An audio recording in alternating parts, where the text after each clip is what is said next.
한겨레 TV 판을 바꾸는 언니들 좋아요와 구독 눌러주세요. 젊다 그런 거랑 가장 좀 눈치 볼 데가 없다. 돈도 없고 눈치 볼 사람도 없다. 몸매가 우리를 유혹시킨다. 시험에 들게 한다. 그 몸을 잘 가려야 된다. 그러니까 이런 거 있잖아. 그럼 우리가 그럼 눈을 찌르면 안 되겠냐? 성경에 그런 얘기가 나오거든. 너의 눈이 너를 범죄하게 하고 눈을 빼버리라고. 모태신앙이구나. 그치. 나도 모태신앙이야. 우리 아빠 목사야.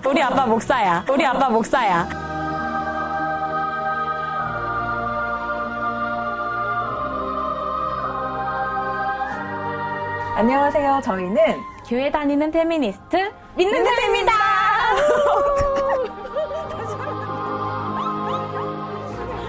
안녕, 나는 믿는 팸이 세마리야. 원래 세상이 좀 너무 말센 것 같아서 세마리라고 닉네임을 지었어. 근데 이제 약간 페미니스트인 나 같은 사람 보고 저쪽 사람들은 나한테 이제 세상이 말세다 이러는데 나는 저쪽을 보면서 세상이 말세다.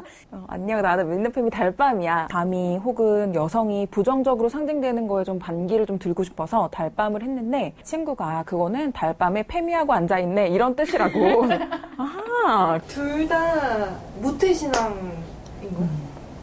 너무 궁금해. 모태신앙이구나. 그치. 새마은 아니야? 나도 모태신앙이야. 우리 아빠 목사야. 우리 아버지 되게 사랑합니다. 기독교 안에서 페미니즘을 이야기하는 게 굉장히 목소리가 작게 들리고, 그래서 믿는 페미 하면, 기독교인인데 페미니즘을 한다고? 이런 게 아직까지도 굉장히 낯선 것 같아. 원래 이제 교회에는 어떤 목소리가 있냐면 여성은 교회에서 침묵하는 사람이고 그리고 순종하는 사람들이기 때문에 하나님이 너에게 주신 사명에 따르지 않는다는 것은 뭐 반기를 든다는 거는 불손한 사람이 되는 거라서 여성들이 침묵하거나 아니면은 뭐 적응해버리거나 아니면 뛰쳐나와버리거나 이제 그렇게 되는데 그러면 교회 안에 결국엔 하나의 목소리밖에 남게 되지 않는 거지. 그게 굉장히 가부장적인 목소리만 살아남게 되니까 2016년 12월부터 이제 모여가지고 얘기를 하기 시작했고 동지들을 좀 모아가지고 같이 책 모임을 하기 시작했고 우리가 사실 그 강남역 여성혐오 범죄 1주기 때 짓는 예배를 처음 기획해서 하게 되었는데 조금 여성들이 좀 여성주의적 관점에서 같이 지어가는 한 땀 한 땀 지어가는 예배라는 이름으로 짓는 예배라고 이름을 붙였어. 서울 퀴어 문화축제 전야제로 핑크닷을 했었는데 성소수자들이 교회에서 굉장히 배척받고 성소수자를 혐오하는 대표 세력이 정말 부끄럽게도 개신교 집단이잖아. 또 종교가 주는 그런 위안이나 서로를 축복하거나 환대하는 그런 게 되게 난 좋다고 생각을 하거든. 그래서 우리가 같이 즐거운 축제의 자리에 그런 걸 좀 나눴으면 좋겠다는 생각에서 마주보는 축복식을 같이 기획해서 준비를 했어. 강남역 사건 이후에 만들어졌기 때문에 강남역 사건 이후에 한국 사회의 어떤 판도에 도움을 많이 받았던 것 같아. 여성들이 강남역 사건 이후로 문제의식을 막 갖고 있다가 믿는 페미 하겠습니다. 그러니까 젊은 여성들이 크리스천들도 페미니즘 운동을 하겠습니다 했을 때 되게 좋은 반응을 얻고 되게 호응을 받아서 할 수 있었던 것 같고 우리가 조금 더 특색 있다고 할 지점이 있다면 좀 젊다 그런 거랑 가장 좀 눈치 볼 데가 없다. 돈도 없고 눈치 볼 사람도 없다. 눈치도 안 본다. 목사가 있고 목사는 보통 남성들이고 근데 남자 목사와 여자 배우자의 경우에는 그 여자 배우자를 사모님이라고 부르는데 그 반주를 해야 되거나 그리고 사람들을 어머니의 어떤 역할로서 품는다거나 식사 준비는 너무 당연하고 그러니까 소위 가정에서 하는 어머니의 역할, 여성의 역할을 교회의 어떤 어머니의 역할로서 목회자에게 월급이 한 200만 원 나간다고 치면 200만 원으로 두 사람을 고용하는 효과를 볼 수 있는 1+1 볼 수 있는 것. 성경 자체도 좀 2000년 전, 4000년 전에 쓰여진 텍스트이기 때문에 당연히 그 시대의 문화를 담고 있는 책이잖아. 당연히 여성 혐오적인 문화 또는 차별적인 문화가 그 안에 담겨져 있단 말이야. 그런 해석을 그 당시 사고방식 그대로 해석하는 경우도 좀 많은 것 같아. 그리고 신의 이미지도 사실 되게 남성 이미지잖아. 남성신? 백인 남성신 이미지인데 그런 것도 것도 좀 다른 이미지를 가져보면 어떨까. 그래서 어떤 영화에서는 이제 흑인 여성을 예수로 그렸던 그런 영화도 있기도 하고, 좀 그런 다양한 상상을 해보려는 노력을 하지. 근데 좀 어려운 것 같아. 입에서 이제 배인 게, 하나님 아버지. 이렇게 되어버리니까. 그리고 문화 같은 거는 되게 성폭력 통념 같은 게 많아. 그래서 짧은 치마를 입으면 형제를 유혹하게 할 수 있으니, 교회 올 때는 무릎 아래에 오는 치마를 입어야 한다. 이런 거. 제일 많이 부딪히는 게, 그리고 되게 손쉬운 차별이 그건 것 같아. 옷차림. 어느 지역에서는 무릎까지 오는 치마를 입어야 돼. 그러니까 무릎 위로 올라가면 안 돼. 근데 어느 곳에서는 무릎까지 왔다고 혼나는 거야. 발목까지 와야 돼. 그래서 종아리를 드러내면 안 돼. 그러니까 기준이 다 달라. 몸매가 뭐 우리를 유혹시킨다. 그러니까 형제들을 뭐 시험에 들게 한다. 그냥 몸을 잘 가려야 된다. 그러니까 이런 거 있잖아. 그럼 우리가 그럼 눈을 찌르면 안 되겠냐.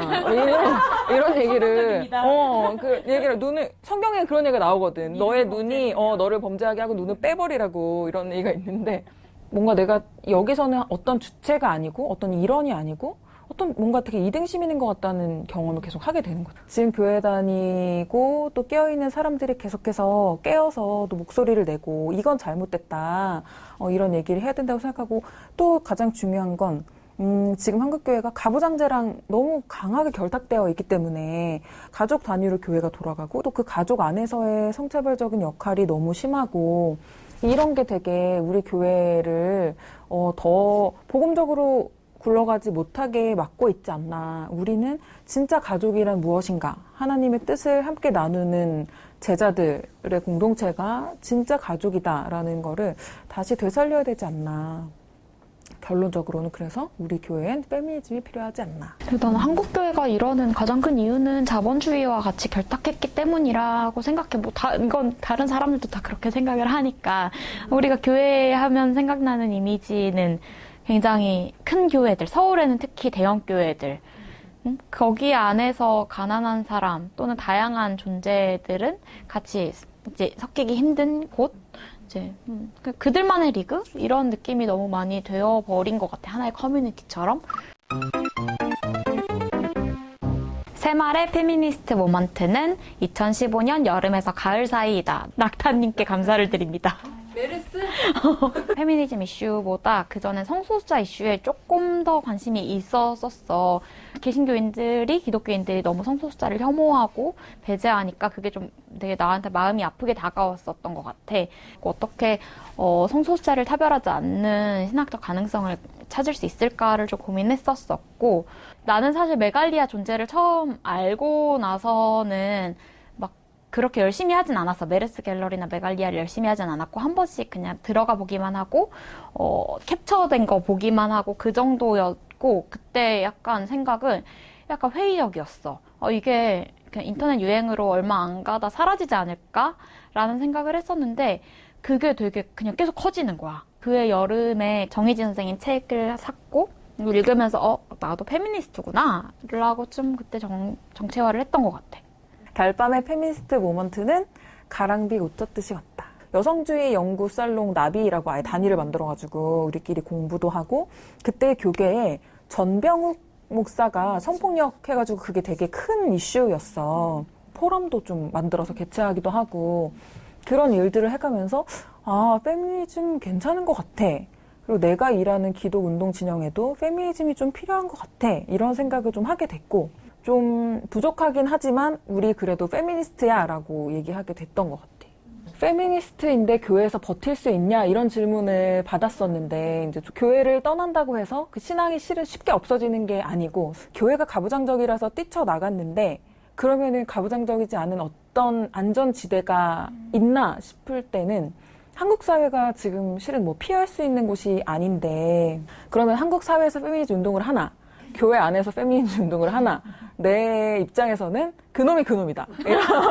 기독교 신앙 중에 또 하나님 나라를 꿈꾼다라는 의미가, 하나님 나라는 언젠가 올 것이다 라는 확신?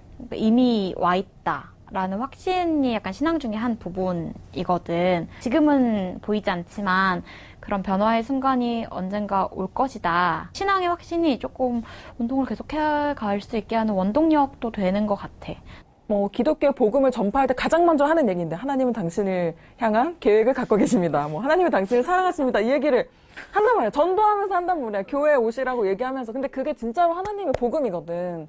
그러면 그때 그 당신에는 남자만 있겠느냐는 거지. 거기는 여성도 있고 젠더 퀴어도 있고 장애인도 있고 실제로는 우리라고 생각하지 않는 그 우리의 범위에 들어가지 않는 모든 사람도 하나님의 사랑에는 속한 사람들인데 그게 너무 당연하게 페미니즘이랑 맞는 것 같아. 그래서 기독교가 페미니즘적으로 혁명하지 않으면 지금 한국 기독교가 살아남을 수 있는 출구가 있을까?